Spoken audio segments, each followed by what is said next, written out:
अमल का बाप शाहनवाज को गिराने के लिए किस हद तक जाएगा। पहले तो अमल के बाप ने शाहनवाज के भाई को कत्ल करवा दिया और अब भी उसके बदले की आग ठंडी ही नहीं हो रही। और अब वो किसी बंदे को कहकर मेहरुनिसार को कॉल करवाता है और उसे कहता है कि शाहनवाज के हवाले से उसे डराओ। मेहरुनिसार के फोन पर घंटी बजती है तो जब वो फोन उठाती है तो कोई अननोन नंबर पर इंसान बात कर रहा था। वो मेहरुनिसार को कहता है कि मेहरुनिसार, मैं जानता हूँ तुम्हारा शोहर शाहनवाज अमल की पार्टी के खिलाफ है और मैं चाहता हूँ कि तुम उसे अमल के खिलाफ खड़ा होने से रोको।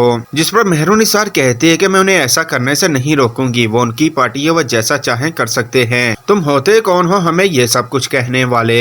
जिस पर वो शख्स कहता है कि अगर शाहनवाज इलेक्शन से पीछे न हटा तो इसका अंजाम बहुत ही ज्यादा बुरा होगा। मेहरुनिसार कहती है कि जो तुम्हें करना है कर लो, लेकिन हम किसी से डरने वाले नहीं। आगे से वो आदमी कहता है कि तुम्हारी मर्जी, अगर तुम जवानी में बेवा होना चाहती हो तो कोई मसला नहीं। और वो ये कहकर फोन बंद कर देता है। जैसे ही मेहरुनिसार ये सुनती है तो उसके तो पैरों तले ही जमीन निकल जाती है। उसने कभी सोचा भी नहीं था कि कोई बंदा कॉल करके उसे शाहनवाज को मारने की धमकी दे रहा है। मेहरुनिसार बहुत ही ज्यादा परेशान हो जाती है और शाहनवाज के पास जाती है। शाहनवाज, मुझे बहुत ही ज्यादा डर लग रहा है। मुझे आज एक कॉल मौसूल हुई जिसमें उस बंदे ने आपकी जान लेने की बात की। शाहनवाज मेहरुनिसार को कहता है कि तुम परेशान ना हो, हम सियासतदान हैं, इस तरह की छोटी मोटी कॉल्स हमें आती रहती हैं। जिस पर मेहरुनिसार कहती है कि नहीं शाहनवाज, वो अमल के हवाले से तुम्हें कॉल आई थी और मुझे लग रहा है कि जो भी था वो बिल्कुल ठीक बोल रहा था, वो तुम्हें नुकसान पहुंचाने की कोशिश कर सकते हैं। शाहनवाज कहता है कि नहीं मेहरुनिसार, तुम ओवर थिंकिंग कर रही हो, ऐसा कुछ भी नहीं होगा। मेहरुनिसार शाहनवाज से बहुत ही ज्यादा मोहब्बत करती है और वो उसे खोने से डरती है, इसीलिए वो शाहनवाज की फिक्र में घुलती जा रही है। अगर शाहनवाज की बात करे तो उससे तो अपनी जान की कोई परवाह नहीं। वो अपनी माँ समीक्षा से किया हुआ वादा पूरा करना चाहता है और अपनी पार्टी सबसे आगे रखना चाहता है। अमल, जो कि अपने बाप के रंग में पूरी तरह रंग चुकी है, वो इलेक्शन की तैयारी शुरू कर देती है और अपने शोहर को कहती है कि जलसे की डेट आगे पीछे नहीं होगी, जिस दिन जलसा है मैं उसी दिन ही जलसा करूंगी। अमल का बाप अमल से कहता है कि अभी ये तो कुछ भी नहीं है, मैंने शाहनवाज के लिए और भी बहुत कुछ सोच रखा है, अगर वो इस तरीके से ना माना तो मुझे उंगली टेढ़ी करनी पड़ेगी। अमल को समझ नहीं आती कि उसका बाप किस बारे में बात कर रहा है। अमल का बाप तो शाहनवाज को मारने की प्लानिंग कर रहा है।